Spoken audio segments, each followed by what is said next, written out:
Hey everybody. Well, I just got home from work and Missy's got chores for me. So I've been coming home every day. Of course, she made the soup, which was really good. She's made deer chili and stews and all kind of stuff and pressure canned them and put them up. So um, everything that's going on right now in the world, you just don't know what tomorrow holds. So we're trying to get everything put up that we can. Next step, the garden has a few things left, and we're expecting some really cold weather the next few days. Actually, the next few nights. So lows in the high 20s and frost weather, light freeze weather. So she's replanting a few things and going to put them in the hothouse in the greenhouse. We've taken all the plants off, or going to take all the plants off the porch and put them in there. They survived last winter. They'll survive this winter too. I'm actually thinking about building a bigger greenhouse for her now. So that little 15 footer is not going to cut it. She stuffs that thing packed full. So anyway, that's what we're about to do: is dig up some things and replant them and put them in the greenhouse. I think there's a couple tomato plants and some peppers and what else? Oh, some cabbage, a few greens and things like that too. See if they take hold, and we've got some potatoes growing in some buckets in the hothouse too. So anyway, we got a lot stored up right now, but there's never enough. So anyway, get your prepping ready, get your prepping done, get your water, get your rice and beans, and do what you can to get ready, because every day the news gets a little bit worse, and it's not just Israel and Hamas and all that. It's Russia and China and North Korea, and I mean there's hot spots all over the world, and with the border being open, Texas and Arizona, tell them what kind of sleeper cells we have laying around the country right now too, just waiting for the go word. So anyway, just be cautious out there when you're pumping gas or anything. Keep your head on a swivel. Make sure there's no goofies out there that are trying to do you harm. So anyway, always leave yourself a way to get out. Yep, leave yourself a way to get out, and protect your perimeter too. And if you live in an urban area, in the city, it's easy to raise a few chickens and grow some vegetables in buckets or whatever else too. You don't have to rely on a grocery store.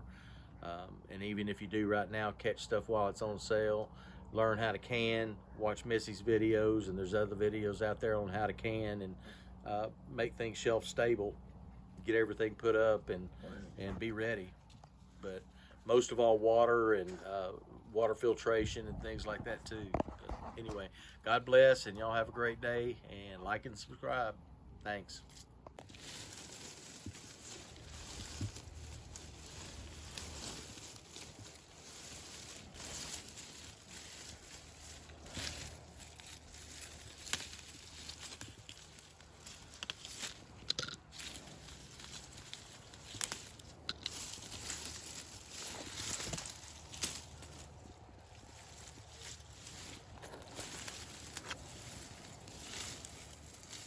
The peas, the butter beans, actually look like they've done okay through the night. Still getting quite a few of them off. I will pick what's in here, I'll blanch them, and I'll put them in the freezer to preserve them, because it won't be enough to can, but it will be enough for a meal or two. Still lots of them out here.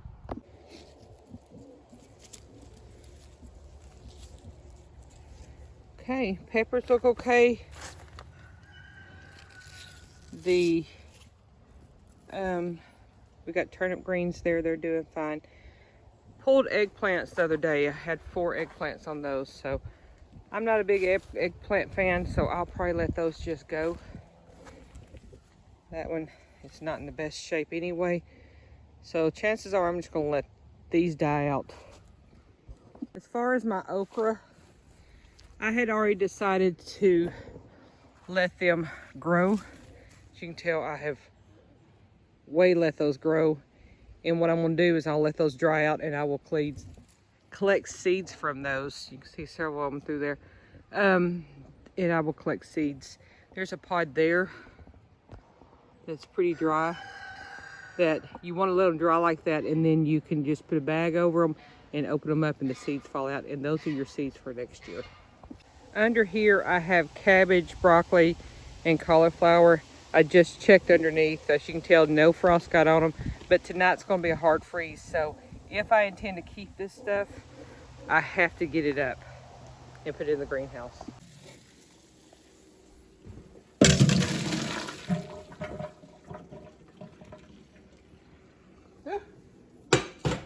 Okay. They have steamed. They have heated up. They're nice and hot.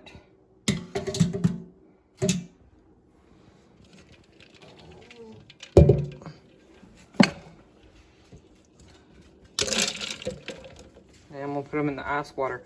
This stops the cooking. And then you'll find crazy ones like that one. That stops the cooking. It kills any bacteria that was in there. And then you're able to put this inside of a Ziploc bag and put it in the freezer covered. Make sure it's covered in water.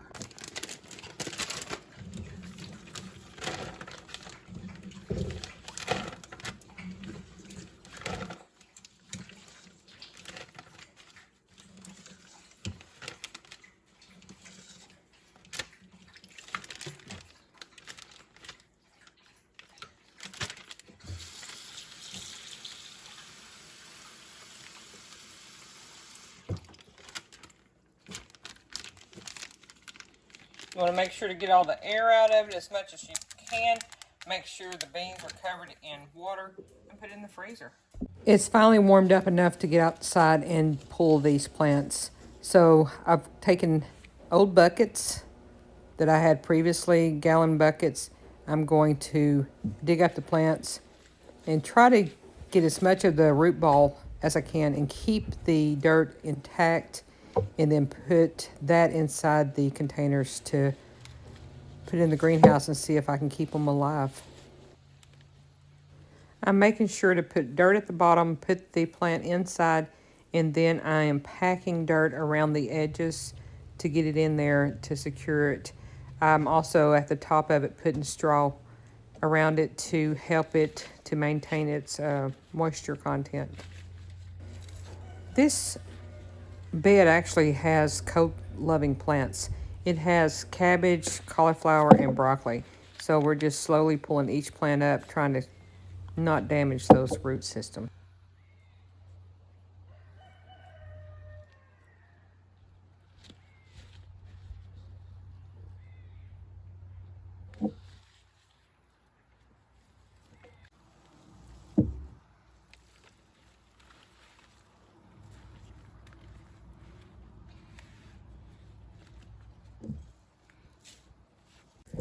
Well, we have everything in the greenhouse now, or most of it, stuff I wanted to keep. I did try some stuff. I don't know if it'll make it or not, but we're going to give it a shot and see. So there was cauliflower, broccoli, cabbage, celery, peppers. There's even a tomato plant in there. And just for, let's figure out if it'll work, my lima bean plants. I put them in hanging baskets. We will see if some of those work. There's also some right here in this tote. We'll see if they make it or not. Everything has been sprayed down real heavy in here, and we'll check it out and follow up on it and see if anything survives.